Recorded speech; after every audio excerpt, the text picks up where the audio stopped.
जय हिंद, नमस्कार दोस्तों। स्वागत है आपका अपने YouTube channel tech non tech classes में। तो आईटी इलेक्ट्रिशियन थ्योरी के महत्वपूर्ण क्वेश्चनों की वीडियो लेकर आपके साथ फिर हाजिर हैं दोस्तों। वीडियो को लास्ट तक देखिएगा, अच्छे से एक से बढ़कर एक क्वेश्चन आपके लिए प्रोवाइड करवाए गए हैं। Haryana lineman SAWPO electrician second grade यानी 70% जो इलेक्ट्रिशियन थ्योरी रहने वाली है, पूरी थ्योरी का रिवीजन आपको एग्जाम तक करवा दिया जाएगा दोस्तों। सब्जेक्टिव ऑब्जेक्टिव क्वेश्चन आपको करवाए जा रहे हैं और निम्मी की बुक का सॉल्यूशन करवाया जा रहा है। प्ले लिस्ट बनी हुई, चेक कीजिएगा दोस्तों। पहली बार अगर चैनल से जुड़े हैं तो दोस्तों सब्सक्राइब कर लीजिए चैनल को, जुड़ जाइए चैनल से। हर प्रकार की टेक्निकल वैकेंसी की अपडेट और इस प्रकार की क्लासें PDF आपको यहाँ पर मिलती रहती हैं। तो चैनल को सब्सक्राइब कीजिएगा। जो भी अपना डाउट हो तो कमेंट में बताइएगा, वीडियो को लाइक कीजिएगा दोस्तों। पीछे की जो क्लासें डाली गई हैं उनको भी चेकआउट कीजिएगा। एग्जाम तक आपको मिलने वाली क्लासें हैं। अगर आपका शौक सपोर्ट अच्छा रहा तो एक से बढ़कर एक क्वेश्चन आपको प्रोवाइड करवाए जाएंगे।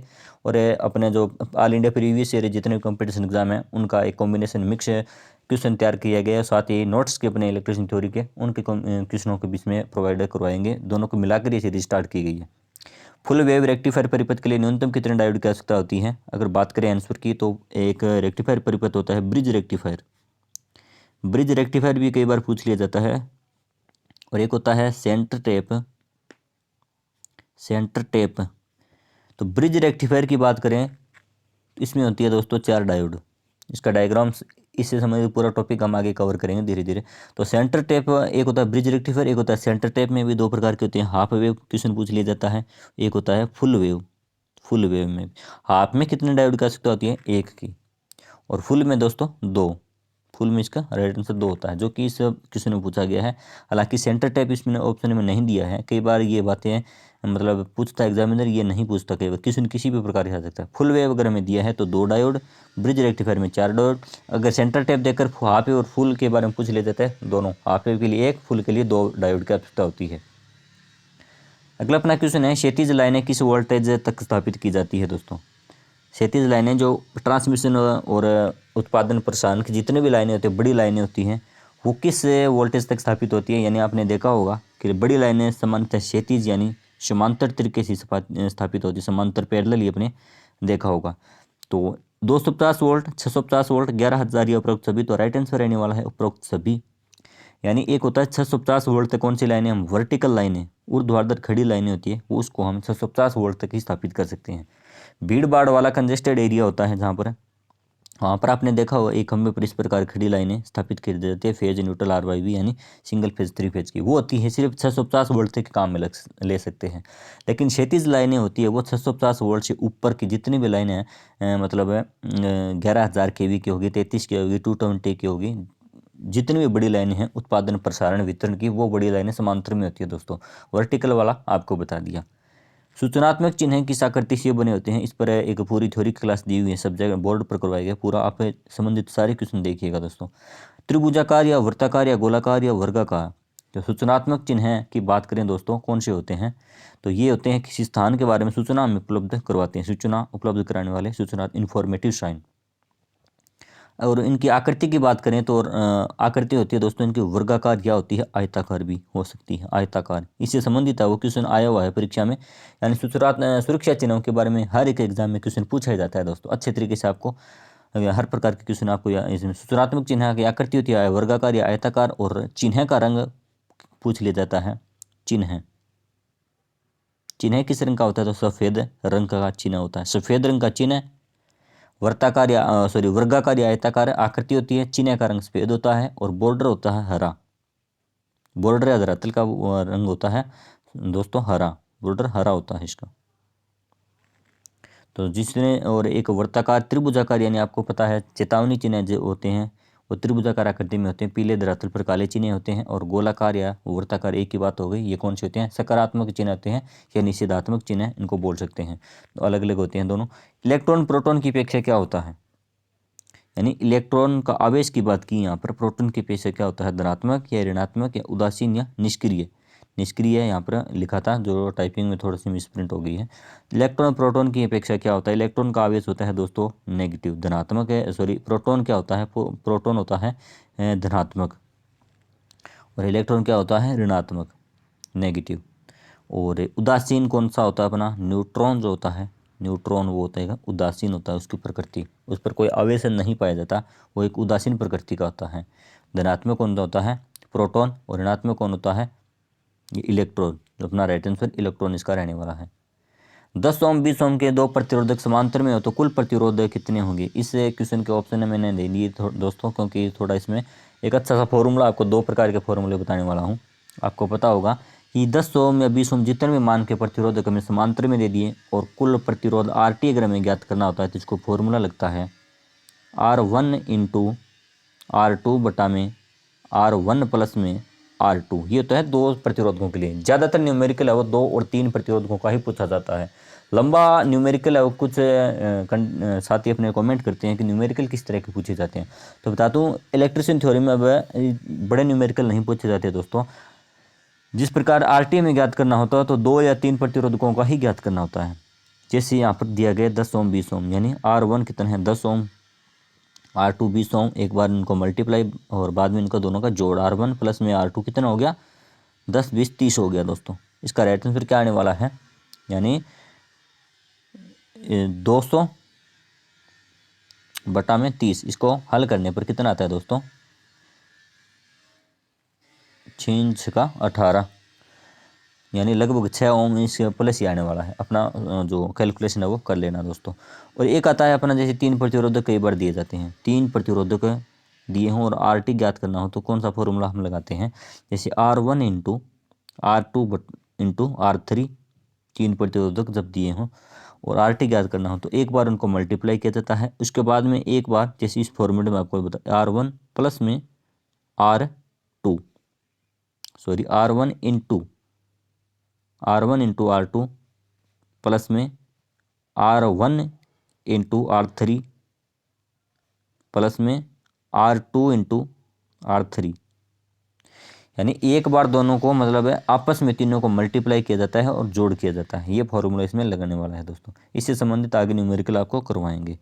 तो चैनल को सब्सक्राइब और वीडियो को लाइक जरूर कर देना दोस्तों। जो भी अपना कमेंट हो तो बताना वीडियो में, अपने दोस्तों के साथ शेयर जरूर करें भी। एक DC मशीन के ब्रश अपनी मूल लंबाई के कितने प्रतिशत रह जाने पर बदलने पड़ते हैं दोस्तों। बहुत अच्छा क्वेश्चन है।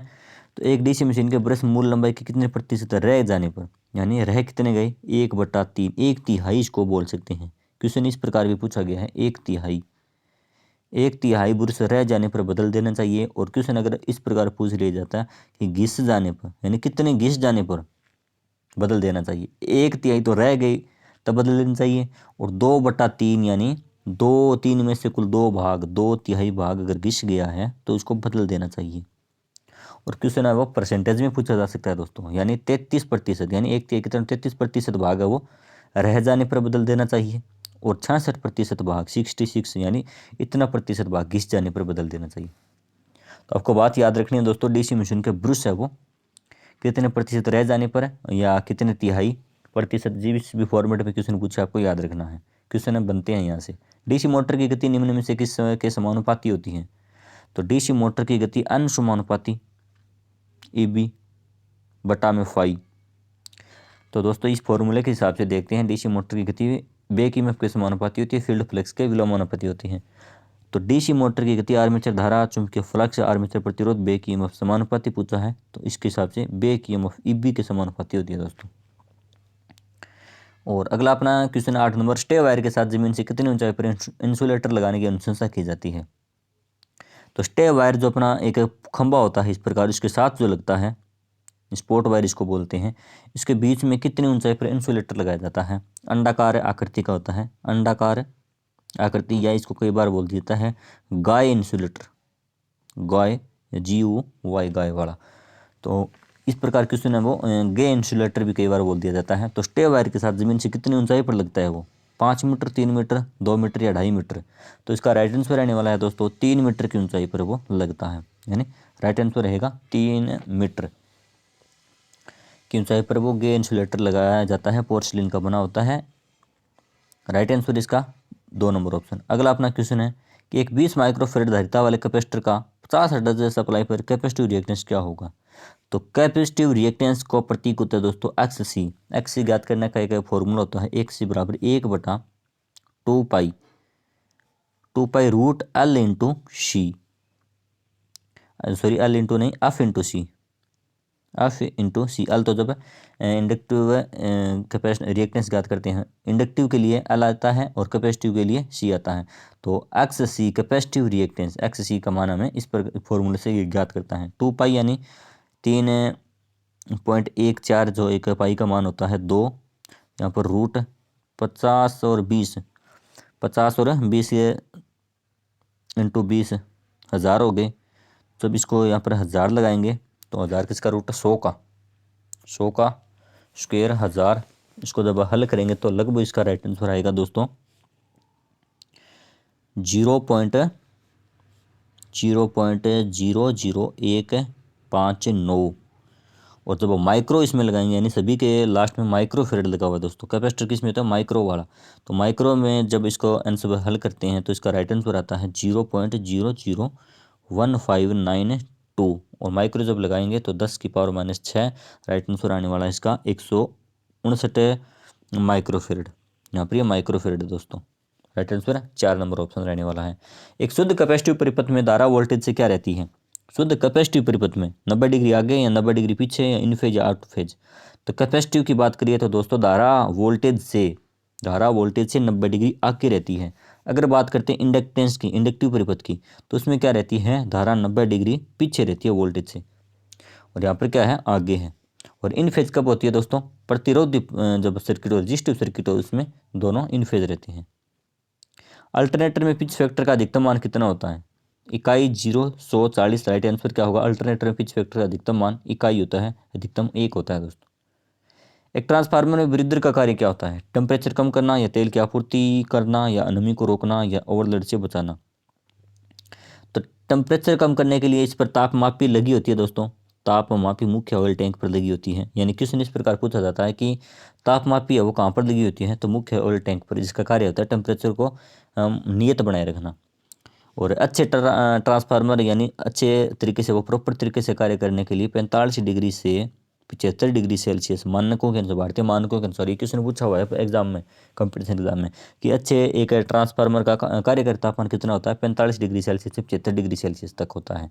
किसी भी अवस्था में 100 डिग्री सेल्सियस से उसको टेम्परेचर वो अधिक नहीं होना चाहिए ट्रांसफार्मर, उसके बाद में विस्फोट हो जाता है। तेल की आपूर्ति करना, तेल की आपूर्ति के लिए दोस्तों आपको पता है कंजर्वेटर लगा होता है। कंजर्वेटर जो मुख्य ऑयल टैंक का 1/3 भाग होता है, और इस पर मुख्य ऑयल टैंक के ऊपर लगा होता है, तेल का एक वो आपूर्ति बनाए रखता है। और नमी को रोकना, यानी ब्रीदर का कार्य क्या होता है, नमी को रोकना, इसका राइट आंसर होता है दोस्तों। यानी ब्रीदर में लगी वो सिलिका जेल होती है, यानी सिलिका जेल। सिलिका जेल का शुष्क अवस्था में रंग कौन सा होता है दोस्तों, नीला, या कई बार क्वेश्चन आ जाता है आसमानी का भी पूछा गया है। सिलिका जेल का रंग शुष्क अवस्था में कौन सा होता है, नीला होता है या आसमानी हो सकता है। और जब वो मतलब नमी युक्त हो जाती है, नमी युक्त हो जाती है तो उसका रंग हो जाता है हल्का गुलाबी या सफ़ेद। तो इसका राइट आंसर है क्या होगा, नमी को रोकना होता है ब्रीदर का कार्य दोस्तों। और ओवरलोड से बचाने के लिए तो ओवलसी लगी होती है सर्किट में। 3 फेज इंडक्शन मोटर में लोड बढ़ने पर किसका मान बढ़ता है, 3 फेज इंडक्शन मोटर में टॉर्क का, गति का, रेगुलेशन का, वोल्टेज का। तो इंडक्शन मोटर का टॉर्क की बात करें, इंडक्शन मोटर का गति और टॉर्क में क्या संबंध होता है, टॉर्क समानुपाती एल। यानी इंडक्शन मोटर का टॉर्क है वो गति बढ़ने पर बढ़ता है दोस्तों।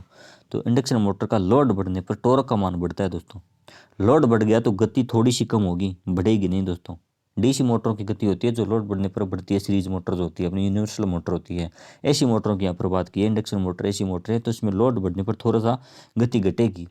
वोल्टेज क्या होती है, वोल्टेज के मान में थोड़ा सा गिरावट आती है, वोल्टेज ड्रॉप होता है तो ये नहीं बढ़ेगी, गति नहीं बढ़ेगी। रेगुलेशन वोल्टेज, रेगुलेशन क्या होता है, इसका मतलब भी नो लोड पर गति और फुल लोड पर गति का अंतर क्या होता है, ये का अंतर वो कम होता है। तो राइट आंसर क्या होगा, टॉर्क होगा दोस्तों। निम्न में से कौन सी मोटर एसी और डीसी दोनों प्राय समान रूप से कार्य कर सकती है, ये आई गया क्वेश्चन दोस्तों। कंपाउंड, सीरीज, रिपल्सन और यूनिवर्सल मोटर। तो एसी और डीसी दोनों पर जो अच्छा तरीके से कार्य करने वाली मोटर होती है यूनिवर्सल मोटर दोस्तों। एसी और डीसी पर भी चल सकती है, नियत फ्रीक्वेंसी वाली मोटर है। और थर्मोस्टेट का कार्य क्या होता है, थर्मोस्टेट का कार्य ऊष्मा का नियंत्रण करना, धारा नियंत्रण, शक्ति नियंत्रण, ताप नियंत्रण। कई बार है वो ऊष्मा नियंत्रण देखते ही एक नंबर पहला ऑप्शन है कर देते हैं, जो कि अपना गलत रहने वाला है। थर्मोस्टेट का कार्य होता है दोस्तों टेम्परेचर का नियंत्रण करना, जो सीरीज में लगता है फेज के, सीरीज में लगता है और टेम्परेचर का नियंत्रण है वो थर्मोस्टेट ही कार्य करता है। उसमें सिद्धांत पर कार्य करने वाली युक्ति है। वोल्टमीटर की सुग्राहिता का मात्रक क्या है? तो वोल्टमीटर की सुग्राहिता किसमें होती है? एम्पीयर प्रति वोल्ट में, ओम प्रति वोल्ट में, वोल्ट प्रति ओम में या वोल्ट में। तो एक अच्छे वोल्टमीटर की सुग्राहिता का मान कितना होता है दोस्तों? सुग्राहिता क्वेश्चन आया हुआ है परीक्षा में कि अच्छे वोल्टमीटर की सुग्राहिता का मान होता है 20 किलो ओम प्रति वोल्ट।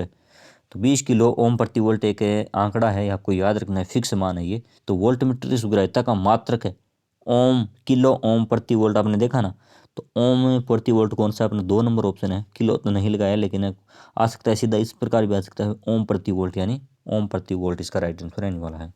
अगला अपना क्वेश्चन है, एक ट्रांजिस्टर में कितने पी एन जंक्शन होते हैं? तो दोस्तों ट्रांजिस्टर का प्रयोग आपने पढ़ा होगा, इलेक्ट्रॉनिक्स का अपना बहुत बड़ा टॉपिक है। ट्रांजिस्टर का प्रयोग है वो किस में किया जाता है? एम्पलीफिकेशन में, एम्पलीफिकेशन में किया जाता है, और एक ऑसिलेशन में भी किया जाता है, ऑसिलेशन में भी किया जाता है दोस्तों। तो ट्रांजिस्टर किस प्रकार की युक्ति है? मतलब पीएनपी और एनपीएन प्रकार, पीएनपी और एनपी एन प्रकार की युक्ति है, यानी 2 पी प्रकार के पदार्थ और एक एन प्रकार के पदार्थों से बनता है। या ट्रांजिस्टर होता है 2 एन प्रकार की या एक पी प्रकार का पदार्थ होता है, यानी अलग अलग तरह के होते हैं। कोई सा भी मान लेते हैं, जैसे पी एन पी वाला है,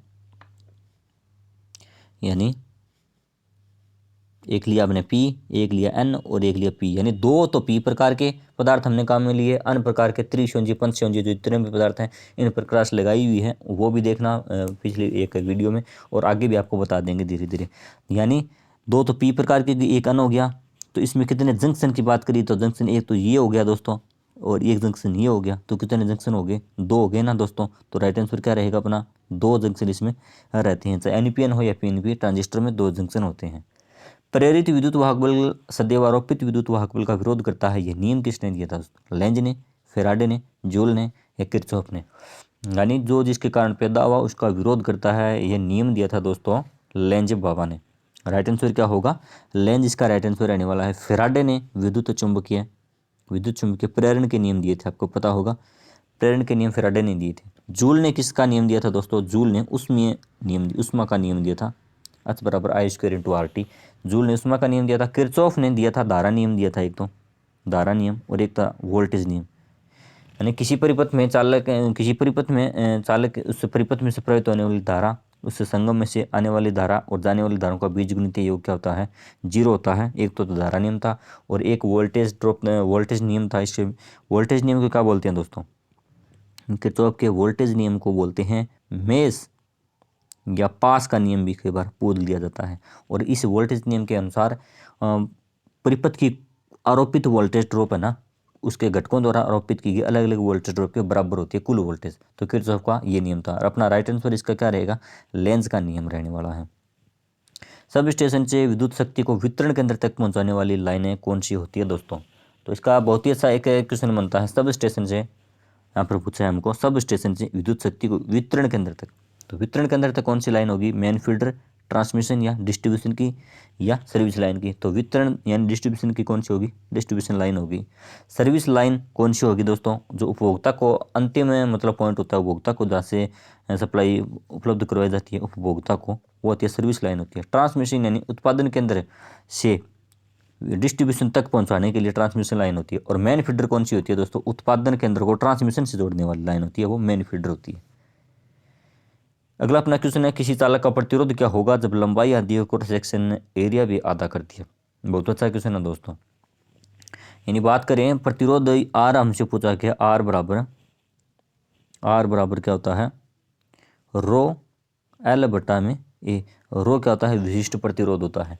अगर हमें दी गई है लंबाई एल और क्रॉस सेक्शन एरिया, कटाक क्षेत्रफल ए, दोनों ये 2 ही बातें इसमें दी गई है, और प्रतिरोध हमसे पूछा गया है। तो प्रतिरोध क्या होगा जब लंबाई आधी कर दी, यानी मान लेते हैं लंबाई कर दी 0.5 आधी, और क्रॉस सेक्शन एरिया भी कितना कर दिया? आधा कर दिया, यानी 0.5 कर दिया दोस्तों। प्रतिरोध हमसे पूछा है, तो 0.5 से 0.5 कट गया, कोई परिवर्तन नहीं हुआ, यानी पहले था जितना ही है, तो दुगुना नहीं होगा, पहले से आधा नहीं होगा, अपरिवर्तित तो होगा दोस्तों। ऑप्शन नंबर 3 होगा, 4 गुना नहीं होगा, यानी इसका राइट आंसर अपरिवर्तित होता है। न्यूमेरिकल सिंपल सा है वो, शब्दों को इसमें हेरफेर किया गया, घुमाया गया है। 2 लैंप जिसमें प्रत्येक की शक्ति 40 वाट है और दोनों को समांतर में जोड़ा गया है, तो कुल शक्ति यहाँ पर पूछी गई है दोस्तों। 40 वाट होगी, 20 वाट होगी, 80 वाट होगी या 0 वाट होगी। तो यहाँ पर हमें दिया गया दोस्तों समांतर की एक अवस्था दी गई है। गौर करने वाली बात है कि लैंप प्रत्येक की शक्ति 40 से समांतर में शक्ति हमेशा ही जुड़ती है। तो राइट आंसर क्या होगा, 2 लैंप, एक 40 वाट का, तो 80 वाट हो गया। अगर बात करते हैं यहाँ पर श्रेणी की, श्रेणी में क्या होता है, मतलब एक ही अलग अलग या एक ही प्रकार के सप्लाई वोल्टेज वाले लैंपों को एक ही वोल्टेज पर जोड़ दिया जाता है। यानी इनकी वोल्टेज क्षमता क्या है, 240 वोल्ट पर ये काम करने वाले हैं। दोनों अलग अलग श्रेणी में जोड़ दिए और टोटल मैंने दे दी 240 वोल्टेज उनको दे दी। तो उनको पूरी वोल्टेज नहीं मिलेगी और अपने जो वोल्टेज है उसको एक चौथाई वोल्ट खपता वो करने वाले हैं। इस श्रेणी की अवस्था में इसका राइट आंसर अलग होता और समांतर की अवस्था में इसका 80 वाट होगा। श्रेणी वाला एक बार एक्सप्लेन किया हुआ है और आगे भी आपको करवा देंगे। निम्न में से किस पदार्थ के स्थायी चुंबक नहीं बना सकते, कठोर लोहा, नरम लोहा, कोबाल्ट या एल्निको। तो किस पदार्थ के स्थायी चुंबक नहीं बना सकते भाई, यहाँ पर हमसे पूछा है। तो स्थायी चुंबक बनाने के लिए क्या होता है, अवशिष्ट चुंबकत्व धारण करने का गुण है वो ज़्यादा होना चाहिए दोस्तों। तो अवशिष्ट चुंबकत्व नरम लोहा धारण नहीं करेगा, क्योंकि नरम लोहा है जब तक उसको विद्युत सप्लाई देंगे तब तक ही वो चुंबकीय गुण बनाए रखेगा। सप्लाई जैसे ही बंद करेगी तो अवशिष्ट चुंबकत्व यानी नरम प्रकृति का होने के कारण अवशिष्ट चुंबकत्व उसमें कम और बचेगा। और कठोर लोहा, कोबाल्ट और एल्निको क्या है, एक ही श्रेणी के अंतर्गत आते हैं, कठोर लोहा के अंतर्गत आते हैं। इससे क्या है, हम स्थायी चुंबक बना सकते हैं, लेकिन नरम लोहा से सिलिकॉन स्टील से हम नहीं बना सकते भाई। ट्रांसफार्मर की दक्षता क्या होती है, 98% या 100% या 50% या 0%। तो ट्रांसफार्मर की हमें सीधी एक दक्षता पूछी गई है दोस्तों, यानी इसका राइट आंसर क्या होता है, ट्रांसफार्मर की दक्षता 98 या 99% के बारे बोल दिया जाता है। राइट आंसर इसके हिसाब से 98% रहने वाला है। 100% कब आता है, जब यहाँ पर आदर्श शब्द लगा दिया जाता ना, आदर्श ट्रांसफार्मर की दक्षता जिनमें किसी प्रकार यानी हानियों का मान है ही नहीं, हानि है ही नहीं इसमें। तो ये एक आभासी चीज़ होती है कि कोई चीज़ अपने आप में 100% नहीं होती, कुछ न कुछ उसकी हानियाँ जरूर होती हैं। तो 100% आदर्श की अवस्था में होता है और ट्रांसफार्मर की दक्षता सामान्यतः होती है 98 से 99% तक होती है। और इनकैंडिसेंट लैंप की स्पॉट वायर किसकी बनाई जाती है, कोबाल्ट की, टंगस्टन की, स्टील की या निकल की। तो इनकैंडिसेंट लैंप की सपोर्ट वायर दोस्तों आपने देखा होगा, फिलामेंट वाला जो लैंप होता है, फिलामेंट लैंप, उसकी एक सपोर्ट वायर होती है, वो किस चीज़ की बनाई जाती है, तो एक फिलामेंट को सहारा देने के लिए। तो उसका राइट आंसर रहने वाला है टंगस्टन, कोबाल्ट, निकल या स्टील। निकल इसका राइट आंसर रहने वाला है, यानी इनकैंडिसेंट लैंप की सपोर्ट वायर है वो निकल की बनती है दोस्तों। और फिलामेंट जो वो किसका बनता है, टंगस्टन का बनता है फिलामेंट। फिलामेंट टंगस्टन का बनता है, स्पॉट वायर निकल की बनती है। और टंगस्टन का गलनांक होता है दोस्तों 3400 डिग्री सेल्सियस तक होता है। यहाँ पर पूछा गया है लेक्लांची सेल का एनोड किसका बना होता है, कॉपर का, कार्बन का, जस्ते का या शीशे का। कॉपर, कार्बन, शीशा, जस्ता। तो लेक्लांची सेल का एनोड की बात करते हैं, एक होता है कैथोड की। तो एनोड बनता है दोस्तों कार्बन का, राइट आंसर कार्बन रहने वाला है। कैथोड बनता है जस्ते का। कैथोड किसका बनता है, जस्ते का बनता है दोस्तों। और लेक्लांची सेल का विद्युत वाहक बल, नहीं विद्युत वाहक बल की बात करें यानी ईएमएफ कितना होता है लेक्लांची सेल का, तो वो होता है दोस्तों 1.46। कई बार क्वेश्चन पूछा गया एग्जाम में कि लेक्लांची सेल का विद्युत वाहक बल कितना होता है, 1.46 वोल्ट होता है। एनोड कार्बन का, कैथोड जस्ते का बना होता है दोस्तों। तो आज के लिए इतना ही, मिलते हैं अगली वीडियो में। चैनल को सब्सक्राइब कर लीजिएगा दोस्तों, हर प्रकार की क्लासें आपको यहाँ पर मिलती रहेगी। तब तक के लिए जय हिंद, जय भारत।